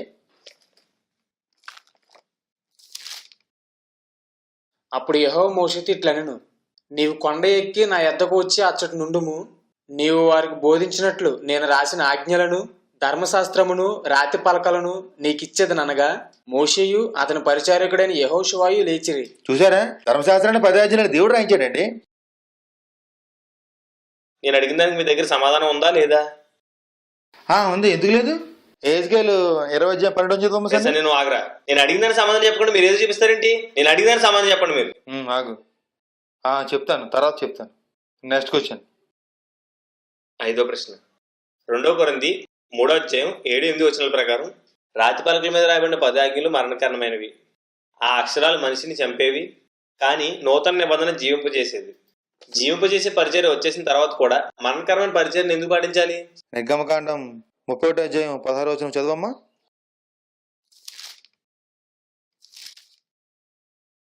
ఇశ్రాయేలీలు తమ తరములకు విశ్రాంతి దినాచారం అనుసరించి ఆ దినమును ఆచరింపవలను. అది నిత్య నిబంధన. చూసారా, విశ్రాంతి దినం నిత్య నిబంధన. ఏంటండి ఇది? నా ప్రశ్నకు సమాధానం చెప్పండి. Okay, next question. 6th question. రోమపత్రిక 10వ అధ్యాయం 4వ వచనం ప్రకారం విశ్వాసం ఉంచే ప్రతివాడు నీతిమంతుడు అవ్వాలని క్రీస్తు ధర్మశాస్త్రాన్ని సమాప్తి చేశాడు. సమాప్తి అయిపోయిన ధర్మశాస్త్రాన్ని మీరెందుకు కొనసాగిస్తున్నారు?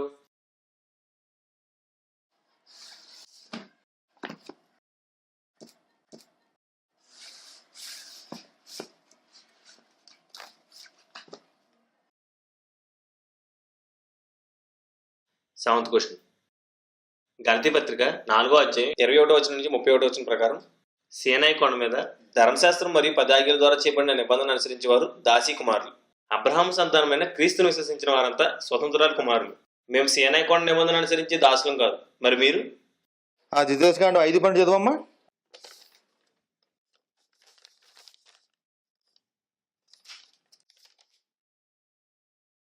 నీ దేవుడైన యెహోవా నీకు ఆజ్ఞాపించినట్లు విశ్రాంతి దినమును పరిశుద్ధంగా ఆచరించుము.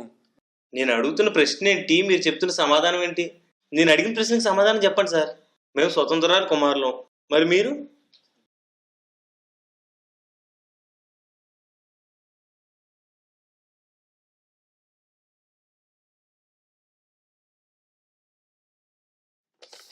ఎనిమిదో ప్రశ్న. ఎఫెసీ 2:14 యేసుక్రీస్తు విధిరూపకమైన ఆజ్ఞలు గల ధర్మశాస్త్రాన్ని తన శరీరంలో కొట్టివేశాడని రాయబడి ఉంది. కొట్టివేయబడిన ఆ ఆజ్ఞల్ని మనం ఎందుకు పాటించాలి?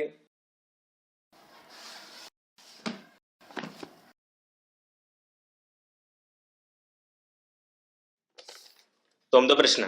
ద్వితీయోపదేశకాండం 4:44 యెషయా గ్రంథం 56:3-4 ప్రకారం ధర్మశాస్త్రం ఇశ్రాయేలుల మధ్య నివసించే అన్యులకు మాత్రమే వర్తిస్తుంది.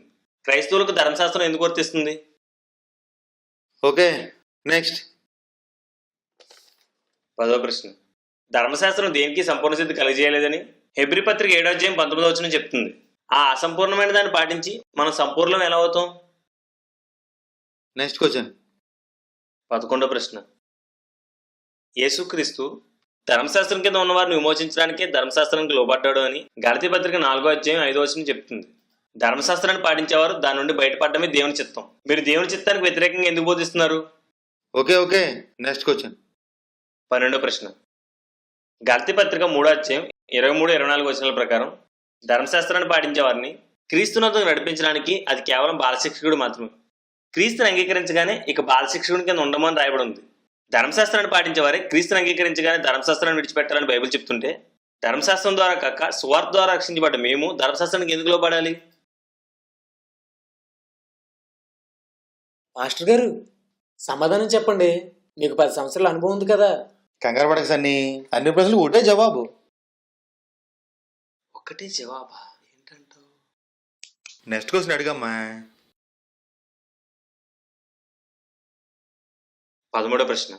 హెబ్రీ పత్రిక 7:19, 8:7 ప్రకారం మొదటి నిబంధన ఆజ్ఞలు లోపం కలిగి. అలాంటి లోపం కలిగిన ఆజ్ఞలు మనం ఎందుకు పాటించాలి? ఓకే, నెక్స్ట్ క్వశ్చన్ అడుగు. 14వ ప్రశ్న. ధర్మశాస్త్రం పైన ఆధారపడేవాడు క్రీస్తులో నుండి వేరైపోయి కృపలో నుండి తొలగిపోతారని గలతీ పత్రిక 5:4 రాయబడింది. క్రీస్తును అనుసరిస్తున్నామని చెప్పుకుంటున్న మీరు క్రీస్తులో నుండి కృపలో నుండి తొలగిపోయారని మీకు తెలియడం లేదా? ధర్మశాస్త్రాన్ని అనుసరించాలని బోధిస్తూ క్రైస్తవులను క్రీస్తు నుంచి వేరుపరచడం దుర్బోధ కదా? Okay, next. 15వ ప్రశ్న. హోషియా 2:11-23 వరకు చూస్తే అక్కడ దేవుడు ఇశ్రాయేలుతో విశ్రాంతి దినాన్ని, పండగ అమావాస్య దినాల్ని మాన్పిస్తానని, వారిని ప్రదానం చేసుకుని వారికి యజమానిగా కాక భర్తగా ఉంటానని, వారితో కొత్త నిబంధన చేస్తానని, ఇశ్రాయేలు కానీ అన్ని జనులు కూడా ప్రదానం చేసుకుంటారని స్పష్టంగా చెప్తున్నాడు. ఆయన చెప్పినట్లుగానే ఇశ్రాయేలులైన తన శిష్యులతో కొత్త నిబంధన చేశాడు, అన్యులైన మనల్ని ప్రదానం చేసుకున్నాడు, మనకు భర్తగా ఉంటున్నాడు. పై ప్రవచనంలో అన్ని నెరవేరినప్పుడు విశ్రాంతి దినాలు, పండగ అమావాస్య దినాలు మార్పివేయబడతాయి అన్న ప్రవచనం మాత్రం నెరవేరలేదని మీరు ఎందుకు అంటున్నారు? నెక్స్ట్. 16వ ప్రశ్న. గలతీ పత్రిక 5:3 సున్నతి పొందే ప్రతి ఒక్కడు ధర్మశాస్త్రాన్ని అంతటినీ పాటించి తీరాలి అని రాయబడి ఉంది. తీతుకు రాసిన పత్రిక 1:10 సున్నతి సంబంధులు మోసుకొచ్చేవారని, 1 కొరింథీయులు 7:18 సున్నతి పొందవద్దని రాయబడింది. సున్నతి పొందే ప్రతి ఒక్కడు ధర్మశాస్త్రాన్ని అంతటినీ పాటించి తీరాలి అంటే సున్నతి పొందినవాడు ధర్మశాస్త్రాన్ని పాటించనక్కర్లేదనే కదా అర్థం. నెక్స్ట్. 17వ ప్రశ్న. రోమపత్రిక 4:15 ధర్మశాస్త్రం ఉగ్రతను పుట్టించును అని రాయబడి ఉంది. 1 తెస్సలోనికలు 5:9 క్రీస్తునందు రక్షణ పొందుడికే గాని ఉగ్రత పాలగుటకు మీరు పిలువబడలేదు అని రాయబడి ఉంది. దీనికి అర్థం ఏంటి? నెక్స్ట్ క్వశ్చన్ అడుగు. 18వ ప్రశ్న. యేసుక్రీస్తు పత్రాల మీద ఉన్న దేవుని చేవరాతను సెలువులో తుడిచివేసినని కొలసీ పత్రిక 2:15 రాయబడింది. ఇక 10 ఆజ్ఞలు మేము ఎందుకు పాటించాలి? మాస్టర్ గారు నెక్స్ట్ క్వశ్చన్ అడుగు.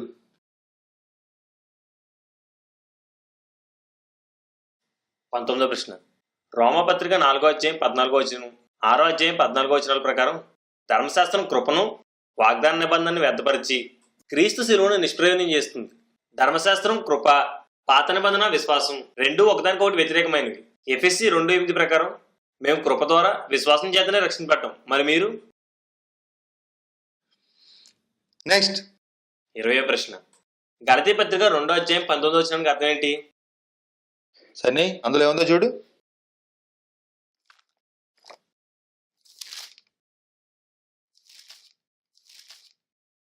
నేనైతే దేవుని విషయమై జీవించి నిమిత్తము ధర్మశాస్త్రం వలన ధర్మశాస్త్ర విషయమై చచ్చిన వాడినైతిని. Okay, next question. 21వ ప్రశ్న. కొత్త నిబంధనతో పోల్చినప్పుడు పాత నిబంధన మహిమ లేదని 2 కొరింథీ 3:10 రాయబడింది. మహిమ లేని ఆ నిబంధనను పాటిస్తూ దేవుని మహిమలోకి మనం ఎలా ప్రవేశించగలం? Okay, next. 22వ ప్రశ్న. ఓకే, పాత నిబంధనలో విశ్రాంతి దినం గురించి 150 సార్లు రాయబడింది. హెబ్రీ పత్రిక 7:12-16 ప్రకారం దేవుడు కొత్త నిబంధన చేసినప్పుడు యాజకులు మార్చేశాడు, గోత్రాన్ని మార్చేశాడు, యాజక ధర్మాన్ని మార్చేశాడు. పాత నిబంధన యాజకుడు ధర్మశాస్త్ర ఆజ్ఞలు బట్టి నియమించబడితే ఈ ప్రధాన యాజకుడైన యేసుక్రీస్తు ఆజ్ఞలు గల ధర్మశాస్త్రాన్ని బట్టి కాక జీవానికి ఉన్న శక్తిని బట్టే నియమించబడ్డాడు. ఇన్ని మార్చేసి నూతన నిబంధన చేసినప్పుడు కొత్త నిబంధనలు ఒక్కచోటైనా విశ్రాంతి దినాన్ని పాటించాలని ఎందుకు రాయబడలేదు? తర్వాత ప్రశ్న అడుగు. ఓకే, 23వ ప్రశ్న. విశ్రాంతి దినాన్ని విధిగా ఆచరించిన వాళ్ళు ఎవరు దేవుని విశ్రాంతిలో ప్రవేశించలేదని, మోషే మొదలుకొని ఇశ్రాయేలులో ఎవరూ దేవుని విశ్రాంతిలో ప్రవేశించలేదని, కేవలం క్రీస్తునందు విశ్వాసం ఉంచిన వారు మాత్రమే దేవుని విశ్రాంతిలో ప్రవేశిస్తారని నిర్గమాకాండం 33:14 హెబ్రీ పత్రిక 4:1-10 చెప్తున్నాయి. నిజ విశ్రాంతినిచ్చే క్రీస్తు ఈ లోకానికి వచ్చిన తర్వాత కూడా విశ్రాంతిని ఇవ్వాలని విశ్రాంతి దినాచారాన్ని కొనసాగించడం వల్ల ఉపయోగం ఏంటి? Okay, next. 24వ ప్రశ్న. కొలస్సీ పత్రిక 2:16 విశ్రాంతి దినం ఒక ఛాయ మాత్రమే, దాని నిజ స్వరూపం అనగా నిజ విశ్రాంతి క్రీస్తులో ఉన్నదని రాయబడింది. ఛాయ అయిన విశ్రాంతి దినాన్ని మనం ఎందుకు పాటించాలి? ఇదే విషయాన్ని గలతీ పత్రిక 4:9-10 కూడా చెప్తున్నాయి. దీనికి మీ సమాధానం ఏంటి? క్లియర్ గా విశ్రాంతి దినం ఛాయ మాత్రమే రాయబడితే సమాధానం చెప్పకుండా నవ్వుతారేంటి? చెప్తాను, అన్ని ప్రశ్నలు ఒకటే జవాబు నా దగ్గర ఉంది. లాస్ట్ క్వశ్చన్ అడుగు. లాస్ట్ క్వశ్చన్ అడిగే ముందు నాకు చిన్న క్లారిఫికేషన్ కావాలి. మీరు ధర్మశాస్త్రాన్ని పాటిస్తారా, నూతన నిబంధన పాటిస్తారా? ఒకటి వచ్చిందని ఇంకో దాన్ని మేము విడిచిపెట్టాం. 2 నిబంధనలు దేవుడే చేశాడు, అందుకే మేము 2 పాటిస్తాం, మీలా కాదు. ఓకే, 25వ ప్రశ్న. రోమపత్రిక 7:1-6 ధర్మశాస్త్రాన్ని నూతన నిబంధనని కలిపి పాటించేవాడు వ్యభిచారి అని చెప్తున్నాయి. మీరు ధర్మశాస్త్రంలో కొన్ని ఆజ్ఞలు, నూతన నిబంధనలో కొన్ని ఆజ్ఞలు పాటిస్తున్నారు కదా, ఈ వచ్చిన ప్రకారం మీరేంటి? ఏం మాట్లాడుతున్నావు నువ్వు? మర్యాదగా మాట్లాడి నేర్చుకో. 2 నిబంధనలు కలిపి పాటిస్తే విచారణ బైబిల్ ఎక్కడ ఉంది? నేనేమన్నానండి? బైబిల్ ఉన్నది చెప్తున్నాను, కావాలంటే మీరే చూడండి. రోమపత్రిక 7:1-4 సహోదరులారా, మనుష్యుడు బ్రతికున్నంత కాలమే ధర్మశాస్త్రం అతని మీద ప్రభుత్వం చేయుచున్నదని మీకు తెలియదా? ధర్మశాస్త్రం మీద నేను మీతో మాట్లాడుచున్నాను. భర్త గల స్త్రీ భర్త బ్రతికున్నంత వరకే ధర్మశాస్త్రం వల్ల అతనికి బదులాలు, కానీ భర్త చనిపోయిన ఎడల భర్త విషయమే ధర్మశాస్త్రం నుండి ఆమె విడుదల పొందును. కాబట్టి భర్త బ్రతికి ఉండగా ఆమె వేరొక పురుషుని చేరిన ఎడల వ్యభిచారిణి అనబడును, గాని భర్త చనిపోయిన ఎడల ఆమె ధర్మశాస్త్రం నుండి విడుదల పొందిన గనక వేరొక పురుషుని వివాహము చేసుకున్నను వ్యభిచారిణి కాకపోవును. కావున నా సహోదరులారా, మనం దేవుని కొరకు ఫలం ఫలించినట్లు మృతుల్లో నుండి లేపడిన క్రీస్తు అను వేరొకరి చేరుట కొరకు మీరును ఆయన శరీరం ద్వారా ధర్మశాస్త్రం విషయమే మృతులైరి. ఇక్కడ ఒక రూల్ ఉంది. ఒక స్త్రీ ఒకరికి మాత్రమే భార్యగా ఉండాలి. ఆ భర్త చనిపోతేనే ఆమె వేరొకరికి భార్య అవ్వాలి. ఆ భర్త బ్రతికుండగా ఆమె వేరొకరికి భార్య అయితే ఆమె ఇద్దరికి భార్య అవుతుంది, కాబట్టి ఆమె వ్యభిచారి అవుతుంది. ఇక్కడ 2 పురుషులు ఉన్నారు. మొదటి వ్యక్తి ధర్మశాస్త్రం అనబడే పాత నిబంధన, రెండో వ్యక్తి కొత్త నిబంధన అనబడే క్రీస్తు. ఒక స్త్రీ ఉంది, ఆమె దేవుని జనాంగం. ఇప్పుడు క్రీస్తు అనే నూతన పురుషుని ఆమె చేరాలి. ఆ నూతన పురుషునికి భార్య అవ్వాలి. అలా అవ్వాలి అంటే ధర్మశాస్త్రం అనే మొదటి భర్త విషయంలో మరణించి క్రీస్తు అనే నూతన నిబంధన అనుసరించాలి. ఒకవేళ 2 నిబంధనలు కలిసి అనుసరిస్తే ఆ వ్యక్తి వ్యభిచారి. నేను చెప్పిన దాంట్లో ఏమైనా తప్పుందా? 2 కలిపి పాటించేవాడు వ్యభిచారి కాడా?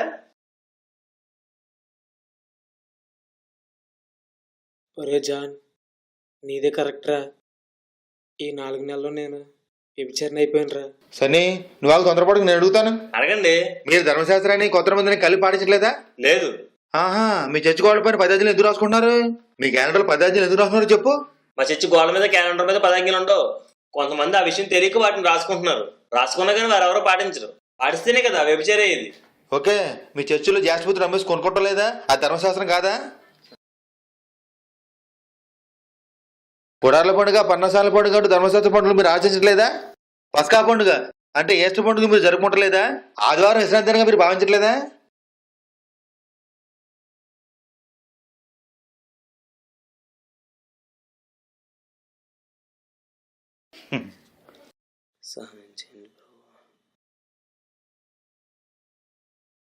చార్లెస్ గారు, నేను ఏ పండుగ ఆచరించడం లేదు. ధర్మశాస్త్ర సంబంధమైన ఏ క్రియ అనుసరించడం లేదు. ఇక్కడ వాదన మీకు నాకు మధ్య జరుగుతుంది. మీరు 2 నిబంధనలు పాటిస్తున్నారు, నేను కొత్త నిబంధనలు మాత్రమే పాటిస్తున్నాను. బయట వాళ్ళ గురించి మాట్లాడుకోవాల్సిన అవసరం ఉంది. ఇప్పుడు నేను మిమ్మల్ని 25 ప్రశ్నలు అడిగాను, ముందు వాటికి సమాధానం చెప్పండి. సరే చెప్తాను. చెప్పే ముందు నువ్వు ప్రశ్న అడగమంటావా? ఆ, ఆదివారం రోజున కూడుకుని ఆరాధించిన బైబిల్ ఎక్కడుంది? దేవుడు ఆజ్ఞాపించిన ఒక చోటైనా చూపించగలవా? వాళ్ళు కూడుకున్నారు, వీళ్ళు కూడుకున్నారు అని చెప్పడం కాదు, దేవుని ఆజ్ఞ చూపించు. మీరు మనుషులు కల్పించిన పద్ధతులు పాటిస్తున్నారు, మేము దైవాజ్ఞ నెరవేరుస్తున్నాం.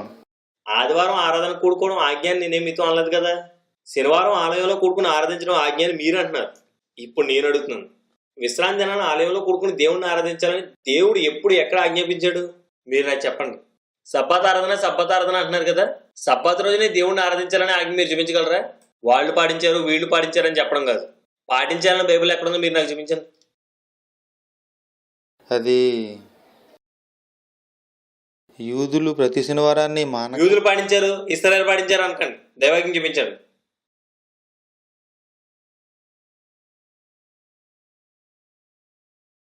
సరే, అన్ని ప్రశ్నలకు ఒకటే సమాధానం అన్నారు కదా, నా 25 ప్రశ్నలకి మీ సమాధానం ఏంటి? మొత్తం నువ్వు చూపించినవన్నీ తజ్జమ పొరపాట్లే. కొట్టివేయబడింది అని రాయబడ్డ ప్రతి చోట బల్లు నైవేద్యాల గురించి మాత్రమే రాయబడింది. ధర్మశాస్త్రం కోసం, పదార్థాల కోసం ఏమాత్రం రాయబడలేదు. నీ ప్రశ్నలన్నిటికీ ఇదే నా జవాబు. ఒకే జవాబు అంటే ఇదా? తర్జుమా పొరపాట్లు అంటున్నారు కదా, మూల భాషలో ఎప్పుడైనా ఈ వచనాలు కంపేర్ చేసి చూసారా? లేదు. చూడలేదా? చూడకుండా తర్జుమా పొరపాట్లు అని మీరెలా చెప్తున్నారు? ఇప్పుడే తెచ్చేస్తాం, తర్జుమా పొరపాటో మీ పొరపాటో.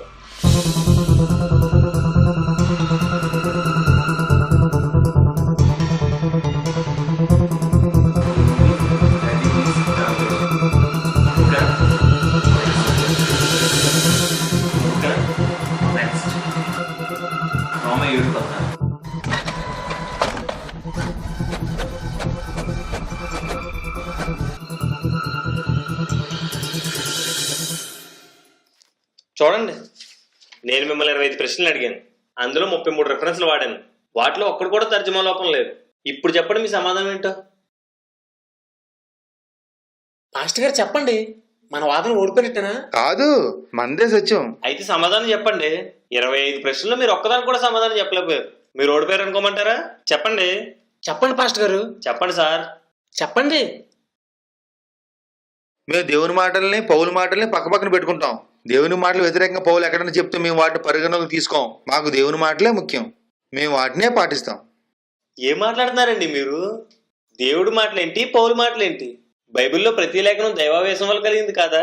ఒకవేళ మీరన్నట్టు పత్రికలన్నీ పౌలు సొంతంగా రాస్తే బైబిల్ అంతట్లో దేవుడు రాసిన మాటలు ఒక్కడు కూడా మీరు చూపించలేరు. ఇది నా ఛాలెంజ్. బైబిల్లో దేవుడు రాసిన మాటలు కావాలా? ఆదికాండం 3:9 చదవమ్మా. నాగరాజండి, అది మోషే రాశాడు. దేవుడు రాసిన చూపించండి. సరే. నిర్గమకాండం 3:14 చదవమ్మా.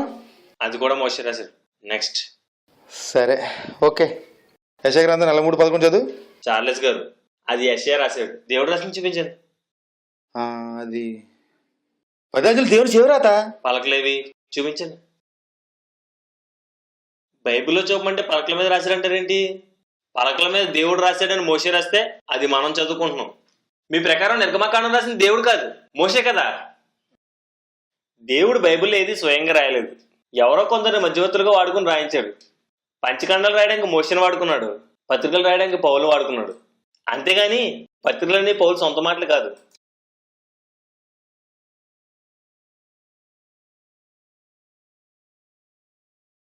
పాస్టర్ గారు, ఇంక మీరు వెళ్ళొచ్చు, నాకు అంతా అర్థమైంది. రేను ఉండరా, నాకు కొన్ని డౌట్స్ ఉన్నాయి, క్లియర్ చేసుకోవాలి. అడగమంటారా? అడుగు. మీరు ధర్మశాస్త్రాన్ని, విశ్రాంతి దినాన్ని పాటిస్తారా? 100%. మీరు మీ చర్చిలో బలులు అర్పిస్తారా? అర్పించాం. ఏ? అవి నెరవేర్చబడ్డాయని ఎబ్రీ పత్రిక 10వ అధ్యాయంలో రాయబడింది కాబట్టి మేము బలు అర్పించాం. బలులు అర్పించమని దేవుడు చెప్తే ఆ మాటకు వ్యతిరేకంగా బలులు అర్పించవద్దని రాసిన పౌలు మాటలు మీరెందుకు పరిగణలో తీసుకున్నారు?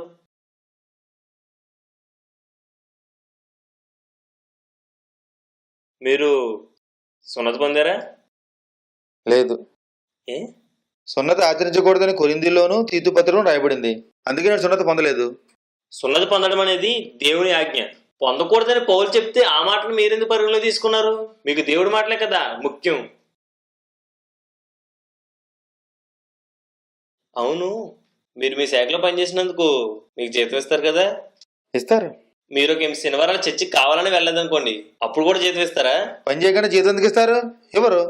అంటే మీరు శనివారం రోజున జీవనోపాధి అని పనిచేస్తున్నారు. ద్వితీయోపదేశకాండం 16వ అధ్యాయం 8వ వచనం ప్రకారం విశ్రాంతి దినాన జీవనోపాధి అని ఏ పని చేయకూడదని బైబిల్ చెప్తుంటే మీరేంటి శనివారం రోజున జీతం కోసం పనిచేస్తున్నారు?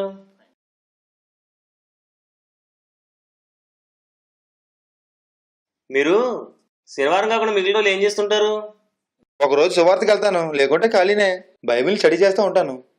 మీ చర్చిలో ఎంప్లాయీస్ ఉంటారు కదా, వాళ్ళకి ఆదివారం సెలవు, మరి శనివారం లీవ్ పెట్టేస్తారా? అవును, ప్రతి ఒక్కరు ప్రతి శనివారం లీవ్ పెడతారు. విశ్రాంతి దినాన్ని ఏ పని చేయకూడదు కదా. మీరేమో వారానికి 2 రోజులు లేదా 3 రోజులు పని చేస్తున్నారు. మీ ఎంప్లాయీ బిలీవర్స్ ఏమో శనివారం ఆదివారం పని చేయట్లేదు, అంటే 5 రోజులు పని చేస్తున్నారు. ఇటు మీరు అటు మీ ఎంప్లాయీ బిలీవర్స్ ఇద్దరు వారానికి 6 రోజులు పని చేయట్లేదు. కానీ దేవుని ఆజ్ఞ విశ్రాంతి దినాన్ని పని చేయకూడదని మాత్రమే కాదు కదా, 6 రోజులు కష్టపడి 7వ దినాన విశ్రాంతి తీసుకోవాలనేది దేవుని ఆజ్ఞ. మరి మీరు మీ ఎంప్లాయీ బిలీవర్స్ ఎంతో క్లియర్ గా విశ్రాంతి దినాన్ని మీరుతున్నారని మీకు తెలియడం లేదా? చార్లెస్ గారు, మీ ఇల్లు చర్చిలోనా లేక ఎక్కడైనా? ఆ చర్చికి 3 కిలోమీటర్ దూరంలో రెంట్కుంటున్నాను. ఆహా, శనివారం వర్షిప్ టైంకి వెళ్తారా? బండి మీద ఫ్యామిలీతో వెళ్తాను. ఏం లేదండి, మీ విశ్వాసులు ఆ చుట్టుపక్కల వాడైనా లేక దూరం నుంచి కూడా వస్తుంటారా? 10 కిలోమీటర్ దూరం నుంచి కూడా బస్సుల్లో ఆటోలో వస్తారు. మా చర్చికి దూరం నుంచి వచ్చే వాళ్ళు ఎక్కువ.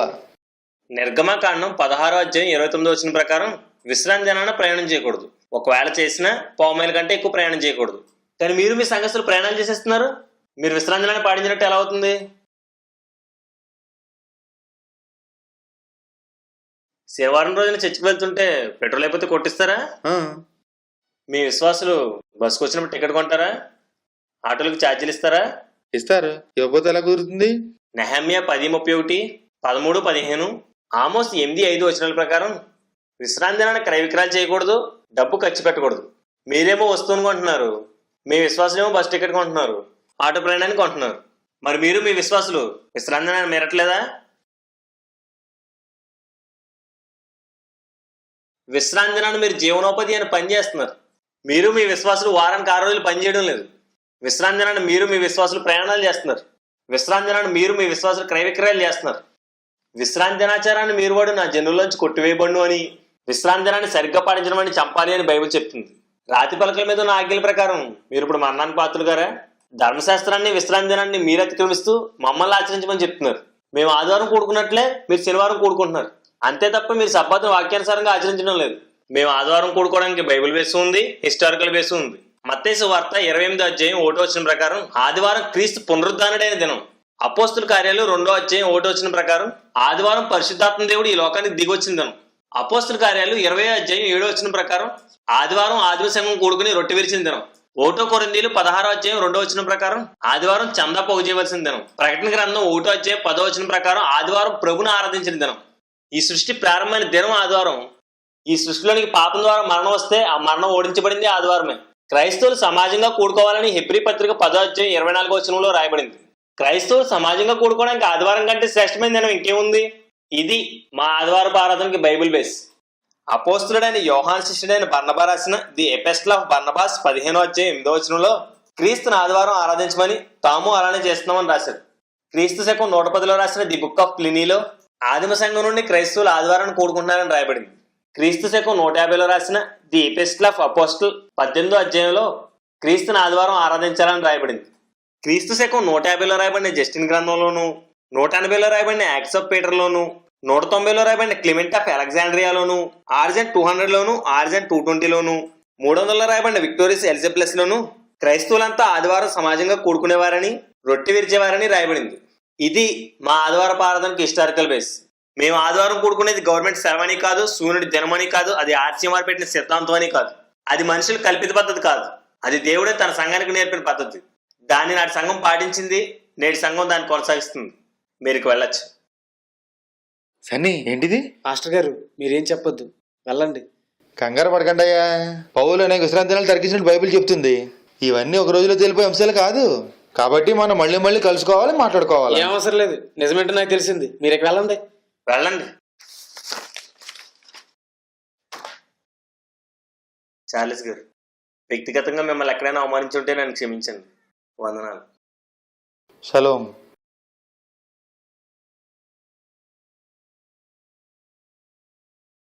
రే జాన్, ఉమ్. చాలా థ్యాంక్స్ రా. నన్ను సేవ్ చేసావు, చాలా థ్యాంక్స్ రా. ప్రభుకి చెప్పరా థ్యాంక్స్. ప్రభువా ప్రభువా, నీకు స్తోత్రం.